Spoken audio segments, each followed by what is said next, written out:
안녕하십니까. 오늘 24일 목요일자 주식 클래스 마감 시간입니다.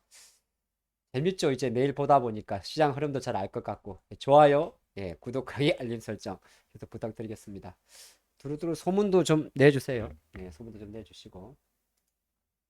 자, 오늘은 제가 제목을 고개 스윙 킹 달러 재확인. 자, 첫 번째 포인트죠. FMC 의사록이 있었는데 다수 의원들이 금리 인상 속도를 조금 둔화할 수 있지 않느냐. 그게 이제 여러 가지 뭐 환율이든 채권이든 환호를 했죠. 그 이야기 조금 더 한번 복습해보고 두 번째는 어제 마감에서 우리가 모멘텀 이야기를 했는데 오늘 조금 더 연결이 될 수 있습니다만은 성장주 빛 본다. 이 코멘트를 가지고 시작하도록 하겠습니다.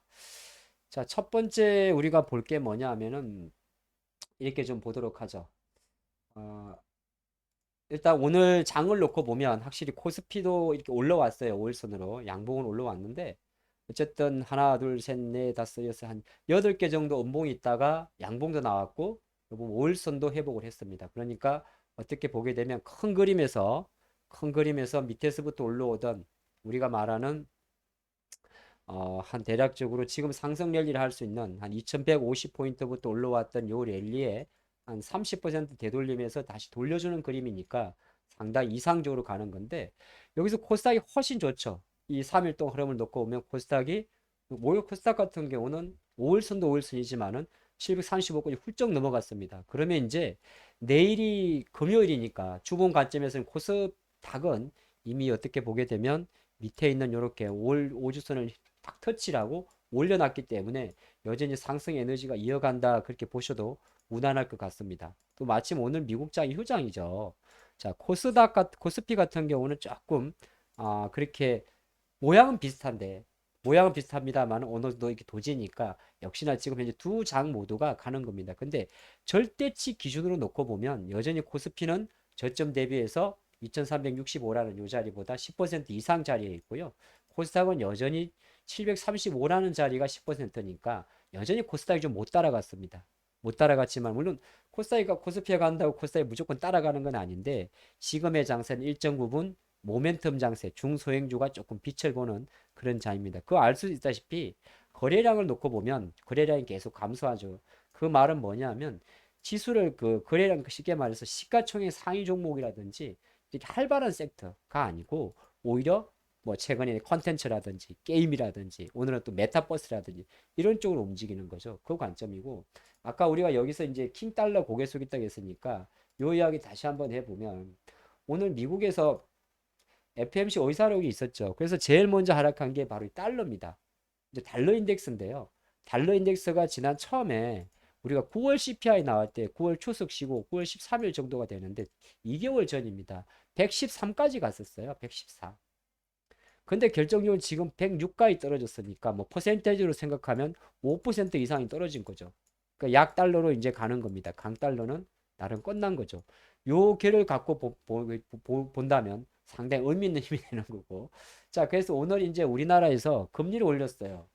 어떻게 보게 되면 금리가 지금 보니까 연초 한 1.25%였어요. 작년 이맘때가 1%니까 1%보다 이제 곱하기 3배 이상 올랐습니다. 그럼 단순히 계산하게 되면 이 기준금리란 말이에요. 1년짜리.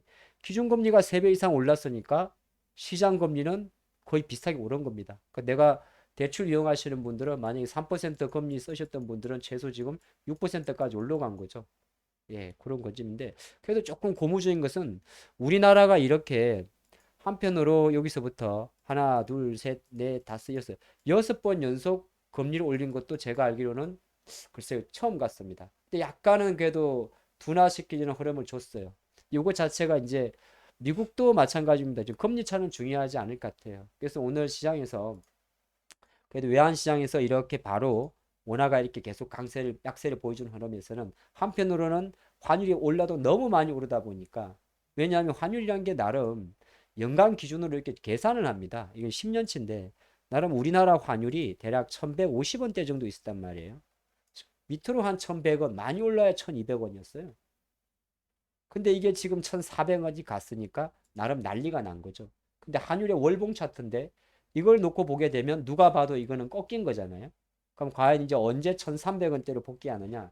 이게 좀 관건인데 글쎄요. 달러 떨어지는 속도로 하면 그리 어려울 것 같진 않아요. 그 관점으로 화환시장에 대한 변동성은 여전히 안정적으로 흐른다 이렇게 보기 좋을 것 같습니다. 요게 이제 좀 포인트가 됐고, 두 번째 포인트는 뭐냐면은 오늘 코스닥 시장인데 우리가 그런 이야기를 해요. 대한민국 주식은 시가총액 시장권이. 근데 코스닥은 전부 다 붉었습니다. 반도체는 반도체대로. 근데 반도체 쪽에서는 약간 아시겠지만은 미세 공정 관련주가 좀 많이 움직입니다. 쉽게 말해서 EUV 관련주고 제약주는 조금 부진해요. 하지만은 지금 가장 핫한 섹터가 바로 디지털 컨텐츠 쪽이죠. 우리가 메타버스, 드라마, 컨텐츠, 방송 관련주고 또 여기에 기계 장비 쪽에 들어가게 되면 또 메타버스 관련주도 많이 움직입니다. 소프트웨어도 마찬가지죠. 이런 흐름이 있기 때문에 코스닥은 실제적으로 삼성전자, 하이닉스, LG전선은 없지만은 어느 정도 상당히 상승 종목이 이틀 연속 2,000개 이상 나오는 장이 좀 연출됐는데 그래서 오늘 좀 봤어요. 오늘 진짜 실제적으로 개인이 우리가 많이 하는 개인이 많이 판 종목을 뭐냐 봤더니 또 비슷비슷해요. 에코프로, BM 이렇게 있는데 제가 한 두 가지 종목을 좀 봤는데 개인 코스닥 종목인데요. 개인 코스닥 종목에서 조금 돋보이는 종목이 역시나 네오이저가 있고요. 또 하나가 데버시스터즈가 있습니다. 그리고 PNT도 있고요. 그리고 또 대주전자재료. 예, 여기 조금 이렇게까지 봤습니다. 그리고 개인이 코스피에서 매도한 종목을 봤더니 여기서는 조금 제가 좀 주목해볼 만한 기업이 하이닉스가 있고요. 하이닉스 그리고 삼성 SDI가 있고 또 하나솔루션이 있습니다. 세 종목 정도 좀 보겠고 또 그런 기관들은 우리가 뭐라 그러냐면 기관은 코스닥 매수 종목이라 봅니다. 그래서 기관들이 코스닥에서 매수한 종목을 같이 봤더니 아까 개인 매도는 겹치는 게 많아요. 요거는 기관 코스닥 매수 종목인데 조금 눈에 띄는 종목이 일단 두 개 정도 보이는데 하나가 여기 보면 여기 안 적어놨네요. 좀 밑에 있네요. 기관 코스닥. 여기 보니까 나무가란 종목이 하나 있어요. 계속 맞았던 종목인데 요거 한번 보도록 하겠습니다.